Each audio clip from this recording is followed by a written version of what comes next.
నమస్కారం ఘంటారావానికి స్వాగతం. ముందుగా ప్రధాన అంశాలు.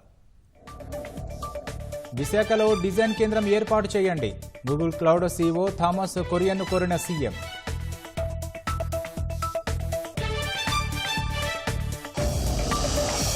పెట్టుబడుల అంశంపై పారిశ్రామికవేత్తలతో కీలక చర్చలు.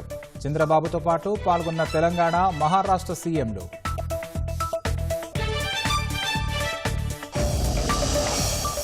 రాష్ట్రంలో డేటా సెంటర్ల ఏర్పాటుతో పాటు కార్యకలాపాలు ప్రారంభించండి. విప్రో, టెమాసిక్ సహా వివిధ సంస్థలను కోరిన లోకేష్.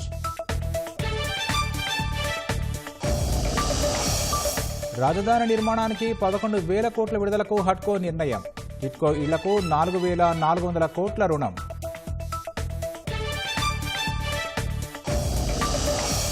తిరుపతి తొక్కిసలాట ఘటనపై న్యాయ విచారణకు ప్రభుత్వం ఆదేశం.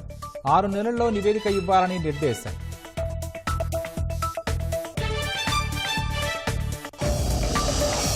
దిల్ రాజ్, మైత్రి మూవీస్, మ్యాంగో మీడియా ఆఫీసుల్లో ఐటీ సోదాలు. రేపు కూడా తనిఖీలు కొనసాగే అవకాశం.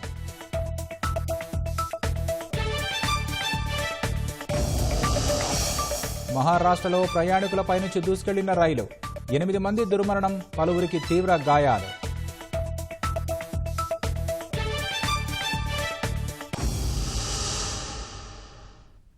తాజా అంశాన్ని చూస్తే తిరుమలలోని శారదాపీఠం భవన నిర్మాణ విషయంలో హైకోర్టు ఘాటు వ్యాఖ్యలు చేసింది.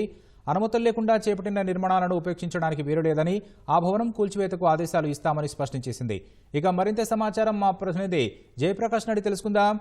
జయప్రకాష్, చెప్పండి, తిరుమలలో శారదాపీఠం భవనం విషయంలో హైకోర్టు ఏమంది?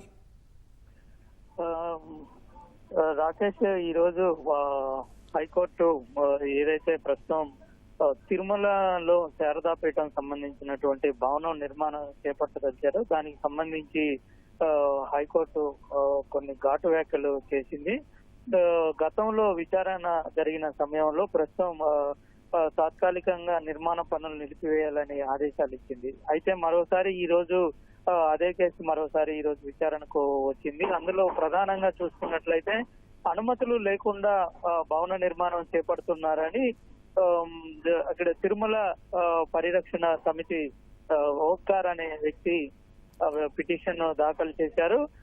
ఆయన తరపు న్యాయవాది కూడా ఈ విధంగా నిర్మాణాలు చేపడుతూ ఉన్నారు, ఇది సరికాదు, దీనివల్ల చాలా నష్టాలు జరిగే అవకాశం ఉందని తెలిపారు. దీంతో పాటు అసలు హైకోర్టు కూడా ఈ విధంగా నిర్మాణాలు చేపడితే ఎలాగా, అధికారులు కూడా దీని మీద ఎలాగా ఉన్నారు అనేటువంటి వ్యాఖ్య చేసింది. దీంతో పాటు దీనిపైన ఈ నిర్మాణం ఎక్కడైతే అక్రమంగా అనుమతులకు విరుద్ధంగా నిర్మాణం చేపడుతూ ఉన్నారో అది దాని మీద ఆ భవనాన్ని కూల్చివేసేందుకు ఆదేశాలు ఇస్తామని స్పష్టం చేసింది.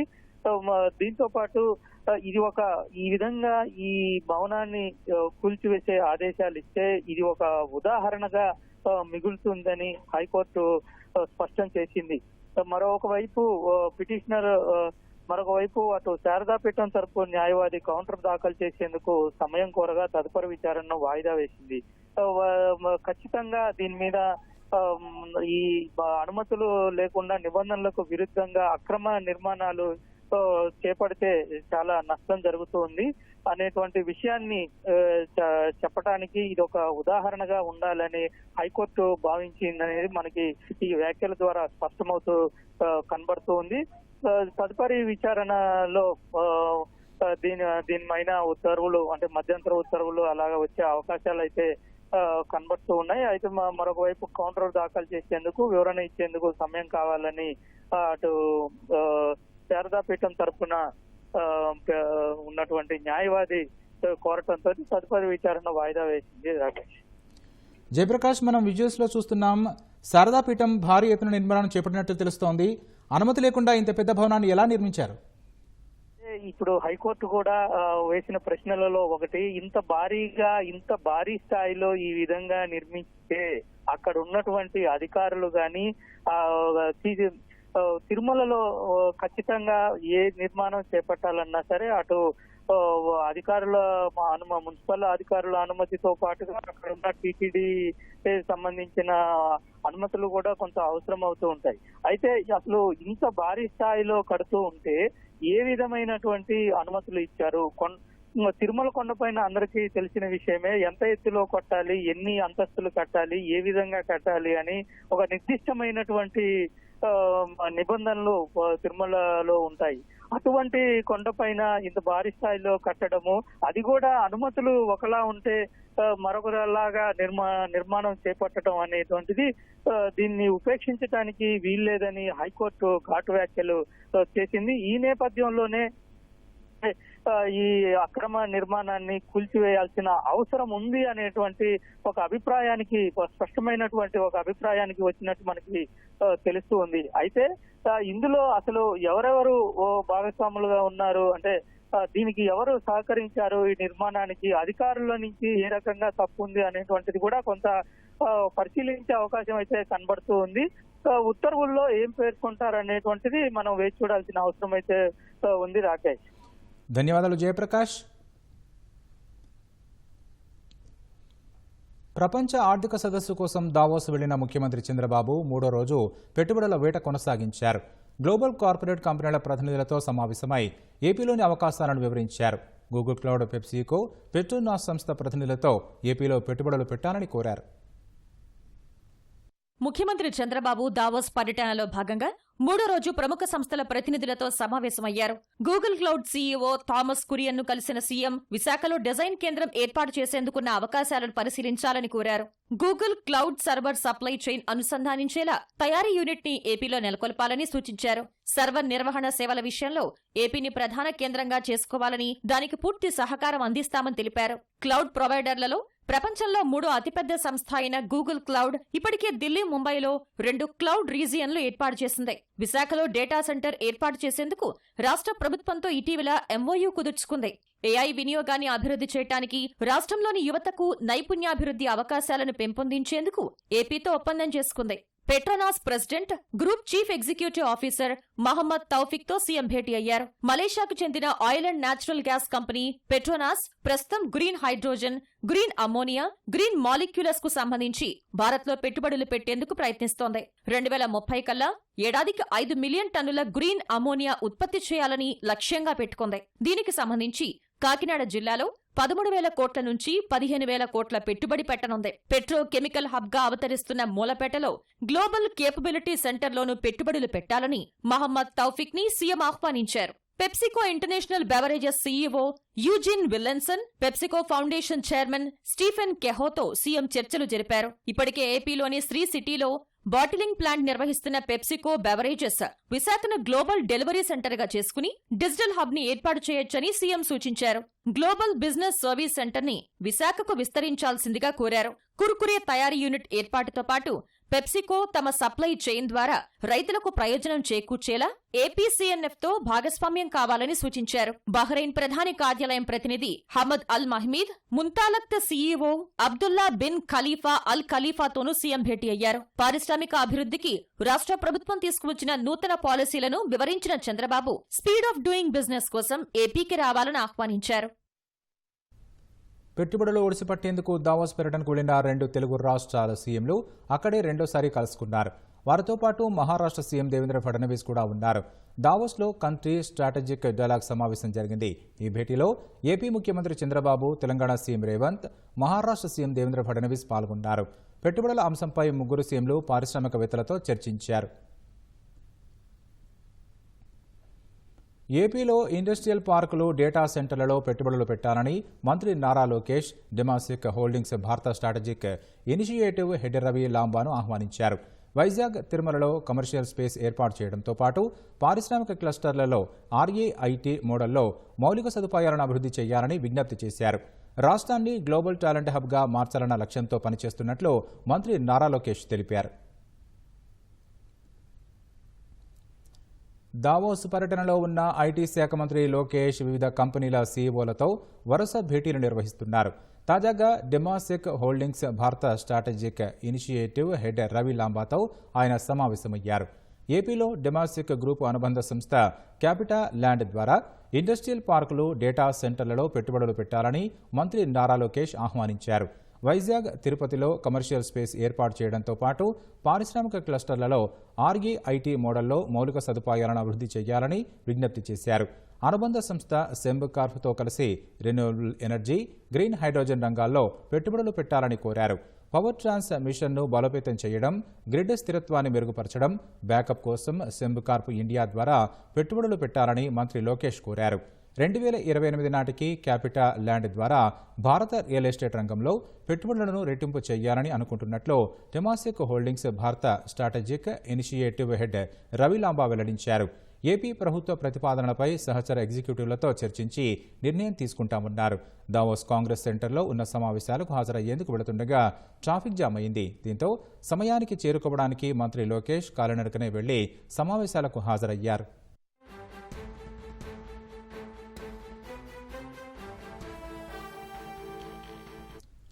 వరల్డ్ ఎకనామిక్ ఫోరం విద్యారంగ గవర్నర్ల సమావేశంలో లోకేష్ పాల్గొన్నారు. పరిశ్రమ అవసరాలకు అనుగుణంగా నవీన ఆవిష్కరణలు జరగాలన్నారు. ఏపీలో ఏఐ శిక్షణకు మద్దతు ఇవ్వడానికి, శిక్షణ పొందిన ఏఐ వర్క్ ఫోర్స్కు ఆవిష్కరణలను ప్రోత్సహించడానికి 3 artificial intelligence centres of excellence స్థాపిస్తామని లోకేష్ తెలిపారు. వీటి కోసం 2024-25 మధ్యంతర బడ్జెట్లో 255 కోట్లు కేటాయించినట్లు తెలిపారు. ప్రపంచ పోటీతత్వాన్ని పెంచేందుకు స్టెమ్ కోర్సులు, ఏఐ విద్యపై దృష్టి సారించి 2047 నాటికి 95% నైపుణ్యం కలిగిన శ్రామిక శక్తిని తయారు చేయాలని ఏపీ సర్కార్ లక్ష్యంగా పెట్టుకుందని లోకేష్ వెల్లడించారు. కుటుంబానికో పారిశ్రామికవేత్త లాంటి కార్యక్రమాలకు విద్యారంగ ఆవిష్కరణలు మార్గం సుగమం చేస్తాయని భావిస్తున్నట్లు లోకేష్ తెలిపారు. ఐఐటి మద్రాస్ భాగస్వామ్యం ద్వారా ఏఐ ఆధారిత ప్రపంచ ఆర్థిక వ్యవస్థలో నాయకత్వం వహించడానికి ఏపీ అభ్యాసకులను సిద్ధం చేస్తోందన్నారు. విస్తృత ఉపాధి కల్పన, సౌకర్యవంతమైన వర్క్ ఫోర్స్ మోడల్తో నిరంతర అప్ స్కిల్లింగ్ కార్యక్రమాల ద్వారా రాష్ట్రాన్ని గ్లోబల్ టాలెంట్ హబ్గా స్థాపించడమే లక్ష్యమని లోకేష్ అన్నారు.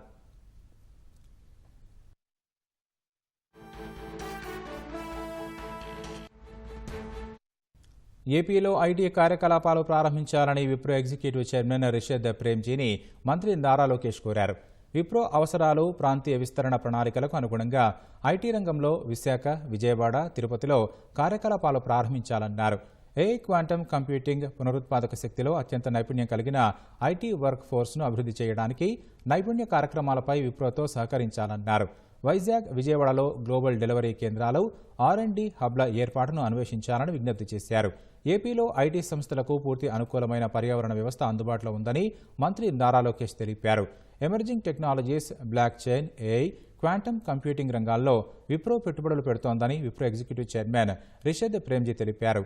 ఏపీ ప్రభుత్వ విజ్ఞప్తిపై బోర్డు సభ్యులతో చర్చించి నిర్ణయం తీసుకుంటామని రిషద్ ప్రేమ్జీ చెప్పారు.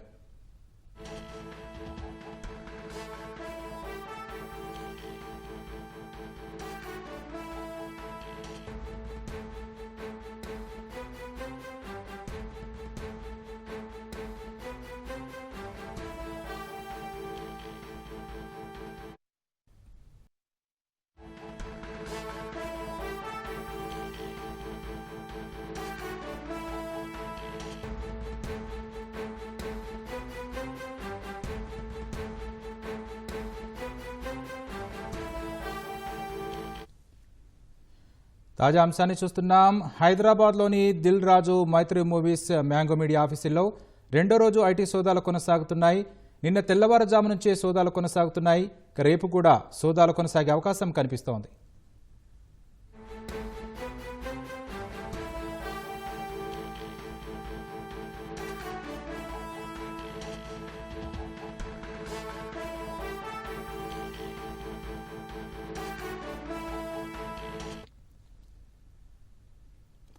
హైదరాబాద్లో దిల్ రాజు మైత్రి మూవీస్ మ్యాంగో మీడియా ఆఫీసుల్లో రెండో రోజు సోదాలు కొనసాగుతున్నాయి.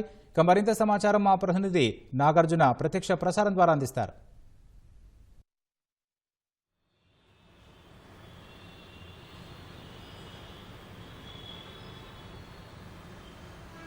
గత 36 గంటలుగా ఈ ఐటీ సోదాలు కొనసాగుతూనే ఉన్నాయి. దిల్ రాజు సహా మైత్రి మూవీ మేకర్స్, దాంతోపాటు మ్యాంగో మీడియాకు సంబంధించినటువంటి ఎవరైతే యజమానులు ఉన్నారో వాళ్ళ ఇళ్లలో కూడా సోదాలు కొనసాగుతున్నాయి. నిన్న ఉదయం 12 గంటల నుంచి, అంటే నిన్న ఉదయం 6 గంటల నుంచి ప్రారంభమైనటువంటి సోదాలు మధ్యాహ్నం 12 గంటల తర్వాత ఉన్నతాధికారులు అక్కడికి చేరుకోవడం, దాదాపు ఈ సోదాలంతా కొనసాగాయి. అయితే ఏకకాలంలో సిఆర్పిఎఫ్ అధికారులతోటి భద్రతా సిబ్బందిని ఏర్పాటు చేసుకొని ఈ సోదాలంతా కొనసాగిస్తున్నారు.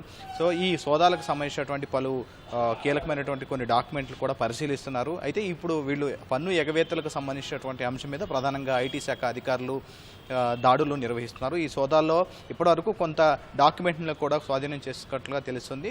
అయితే వీటన్నింటినీ కూడా విశ్లేషించిన తర్వాత పన్ను ఎగవేతకు సంబంధించి, అంటే వీళ్ళు వస్తున్నటువంటి ఆదాయాలు, తర్వాత కడుతున్నటువంటి పన్నుకు సంబంధించినటువంటి వ్యత్యాసాలు కనుక గమనిస్తే దీని మీద చర్యలు తీసుకొని ముందుకెళ్లే అవకాశం ఉంటుంది. ప్రస్తుతానికైతే ఈ సోదాలు అనేది కొనసాగుతూనే ఉన్నాయి.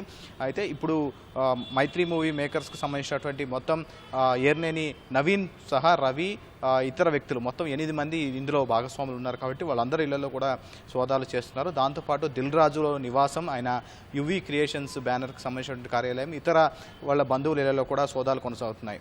దాంతోపాటు మ్యాంగో మీడియా సంస్థకు సంబంధించినటువంటి కార్యాలయంలో కూడా సోదాలు కొనసాగుతున్నాయి.